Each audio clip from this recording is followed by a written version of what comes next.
semua, nama saya Vivi Puspitasari Halala. Saya dari Fakultas Ekonomi MPM 19090043. Materi kali ini untuk memenuhi tugas etika bisnis dengan judul sebuah kerangka kerja komprehensif pengambilan keputusan etis.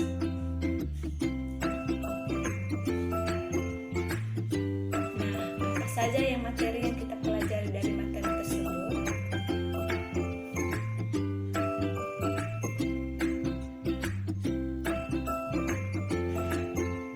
Dalam EDM komprehensif mencakup 3 analisis, yaitu yang pertama analisis filosofis, kedua analisis dampak pemangku kepentingan, dan yang ketiga analisis ilmiah.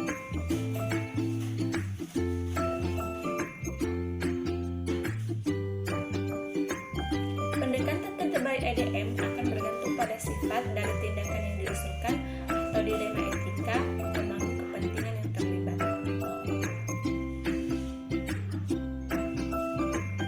Masalah dengan dampak jangka panjang atau eksternalisasi ini cocok dengan pendekatan standar molar yang diverifikasi atau pendekatan pasti yang tidak dimodifikasi.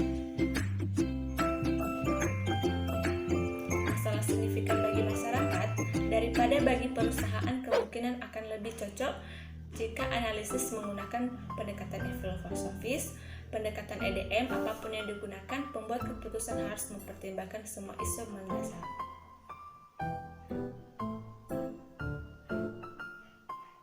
Ringkasan langkah-langkah untuk sebuah keputusan etis.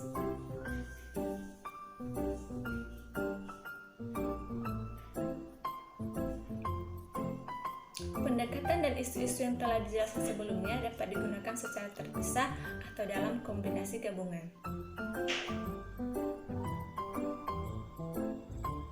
Pengalaman menunjukkan bahwa dengan menyelesaikan 3 langkah berikut, menyelesaikan dasar untuk menentang keputusan yang diusulkan. 1. Identifikasi fakta dan semua kelompok pemangku serta kepentingan yang mungkin akan terpengaruh. Kedua, membuat peringkat para pemangku kepentingan serta kepentingan mereka. Dan yang terakhir, menilai dampak dari tindakan yang diusulkan pada setiap kepentingan kelompok pemangku kepentingan berkenaan dengan kekayaan mereka, keadilan perlakuan, dan hak lainnya, termasuk harapan kebijakan menggunakan pernyataan kerangka kerja yang komprehensif.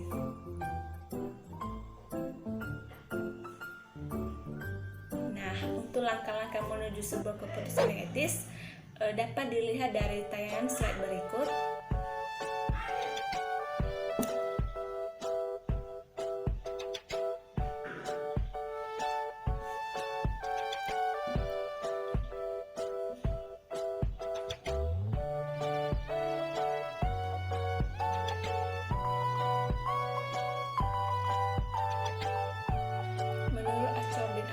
Tahun 1993 ada 7 langkah yang harus digariskan.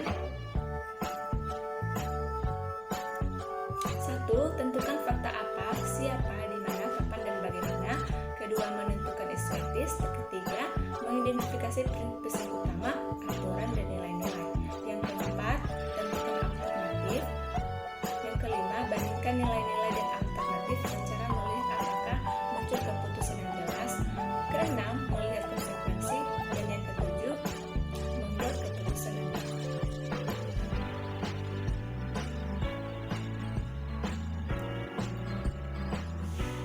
Tentukan fakta apa, siapa, di mana, kapan, dan bagaimana. Untuk penjelasannya dapat dilihat di slide berikut.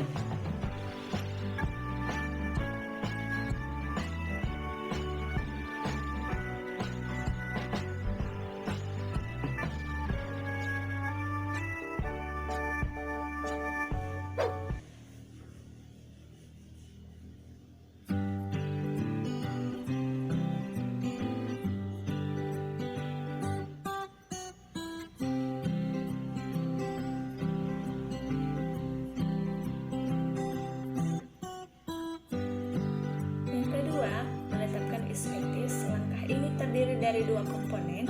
Yang pertama, pemangku kepentingan utama atau stakeholder. Yang kedua adalah masalah etika, harus diidentifikasikan secara jelas. Mengidentifikasi presentasi prinsip-prinsip utama, aturan, dan nilai. Pada langkah ketiga, proses pengambilan keputusan yang etis harus mengidentifikasikan prinsip-prinsip utama.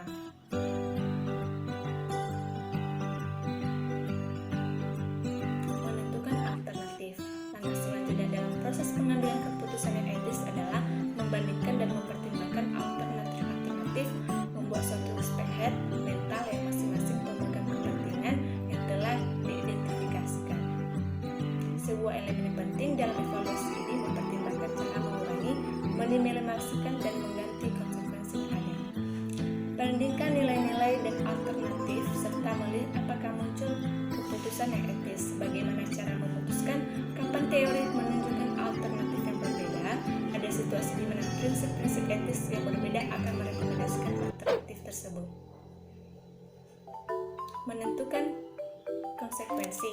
Sebuah elemen penting dalam evaluasi ini adalah mempertimbangkan cara untuk mengurangi, minimalisasi, atau mengganti konsekuensi kerugian yang terjadi atau konsekuensi yang meningkatkan kemajuan, konsekuensi yang mendatangkan manfaat. Yang terakhir, membuat keputusan Anda. Untuk penjelasannya dapat dilihat di slide berikut.